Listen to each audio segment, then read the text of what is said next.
Actually कल 28 फरवरी यानी शनिवार को अमेरिका और इजराइल ने दोनों मिलकर ईरान पे हमला कर दिया और इस युद्ध में ईरान की सुप्रीम लीडर जो आयतुल्ला अली खामनेई की मौत हो गई। तो सबसे इंपॉर्टेंट चीज जो है, अमेरिका और इजराइल ने ईरान पे हमला क्यों किया, इसे आज जानेंगे और इस वीडियो के माध्यम से जानेंगे। बस आपको इस वीडियो को लास्ट तक देखना है और चलिए जान लेते हैं इस पे हमला क्यों किया गया। अमेरिका और इजराइल ने ईरान पे हमला क्यों किया, सबसे फर्स्ट ऑफ ऑल बात पॉइंट सी है। तो सबसे पहला जो पॉइंट से क्यों किया, परमाणु हथियार विकसित करने से रोकना मुख्य उद्देश्य। अमेरिका और इजराइल का कहना है कि ईरान ने अपने देश के लिए कुछ ज्यादा मतलब इलीगल तरीके से परमाणु ऊर्जा बनाना चाह रहा था, जिससे इजराइल और बाकी साथी देशों को इससे दिक्कत हो सकता था आने वाले समय में इन फ्यूचर। इससे रोकने के लिए ईरान नहीं माना, इसी वजह से इजराइल और अमेरिका ने उस पर हमला किया, मुख्य कारण। दूसरा है जो दूसरा पॉइंट, ईरान ने अचानक कुछ मुस्लिम देशों पे हमला क्यों किया। मतलब ईरान पे जो इजराइल और अमेरिका ने हमला किया, उस एवज में ईरान ने कुछ बाकी आसपास के कुछ देशों पे हमला क्यों किया। जैसे कुछ देश है, जैसे मान लो आप सऊदी अरब, दूसरा संयुक्त अरब अमीरात UAE, Bahrain, Iraq, Qatar, Kuwait, Jordan, Yemen, Lebanon और सीरिया जैसे देशों पे हमला किया। मुख्य कारण क्या है इन देशों पे हमला करने का, ईरान जो हमला किया, यहाँ पे उनका कहने का मतलब है यहाँ पे अमेरिका का सैन्य ठिकाना हो सकता है, जहां से अमेरिका हमारे देश ईरान पे हमला कर सकता है। इस वजह से ईरान ने इन कुछ देशों पे भी हमला किया इजराइल के साथ। इजराइल पे तो हमला किया ही ईरान, फर्स्ट ऑफ ऑल सबसे पहला तो स्टार्ट इजराइल और अमेरिका ने किया था ईरान पे।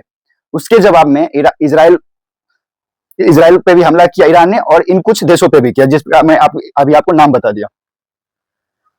ईरान ने अचानक कुछ मुस्लिम देशों पर हमला क्यों किया, तो मैं आपको पहले बता चुका हूं, अमेरिका के सैन्य ठिकानों की वजह से ईरान इन कुछ देशों पे हमला किया। यदि बात अब करते हैं इस युद्ध में कौन सा देश ईरान का साथ दे सकता है।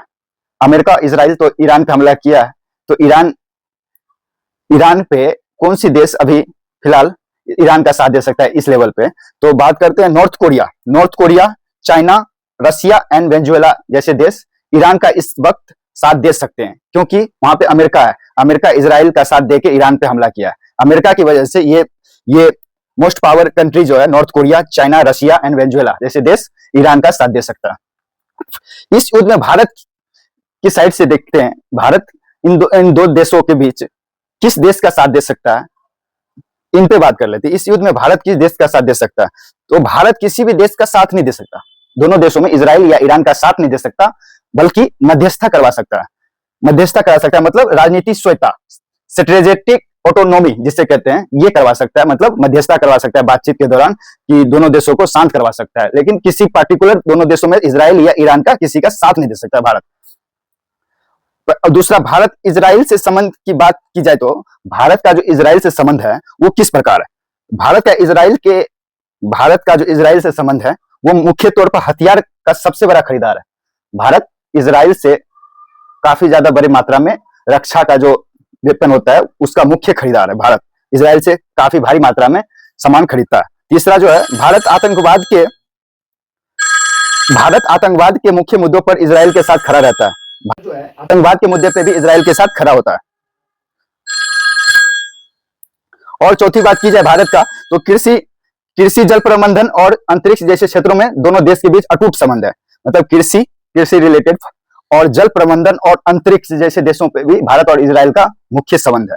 अब बात करते हैं भारत इजराइल की, तो बात कर लिया भारत इजराइल के से क्या रिलेशनशिप है। अब ईरान भी बात कर लेते हैं, भारत और ईरान के बीच क्या संबंध है। तो भारत ईरान के संबंध की बात की जाए तो सबसे पहला जो पॉइंट है चाबहार पोर्ट।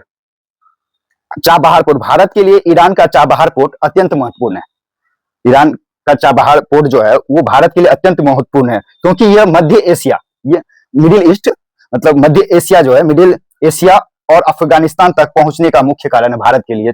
ईरान का जो चाबहार है वो मुख्य स्रोत है, वो मुख्य पॉइंट है भारत के लिए, क्योंकि मध्य एशिया और अफगानिस्तान तक पहुंचने के लिए भारत के लिए सबसे बढ़िया पॉइंट्स है चाबहार पोर्ट।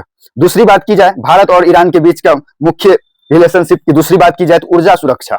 भले ही प्रतिबंध की वजह से तेल आयात कम हुआ है, प्रतिबंध की वजह से ईरान से अभी तेल की आयात नहीं की जा रही है भारत के लिए, लेकिन भविष्य की ऊर्जा जरूरतों के लिए ईरान एक महत्व है। लेकिन भविष्य में ऊर्जा की जरूरत अगर पड़ेगी तो ईरान बहुत महत्वपूर्ण भूमिका निभा सकता है उस वक्त। और ऐतिहासिक संबंध भारत और ईरान के बीच काफी पुराना ऐतिहासिक संबंध है। भारत और ईरान के बीच सदियों पुराने ऐतिहासिक, सांस्कृतिक और व्यापारिक संबंध बना रहा है पिछले कुछ सालों से। भारत ने अपने नागरिकों को युद्ध क्षेत्र से, इस युद्ध में इजराइल और ईरान के बीच जो युद्ध शुरू हुआ है शनिवार से 28 फरवरी से, तो इस युद्ध क्षेत्र में कुछ भारतीय नागरिक फंसे हुए हैं। तो भारत अपने नागरिकों को निकालने के लिए युद्ध क्षेत्र से ऑपरेशन सिंदूर जैसे पहल की है। ऑपरेशन सिंदूर नाम की पहल की है। इस ऑपरेशन के तहत अपने नागरिकों को भारत निकालेगी वहां इस युद्ध से, जहां से ईरान और इजराइल के बीच जिस देशों पर हमला किया, जहां पे भारतीय नागरिक फंसे हुए हैं।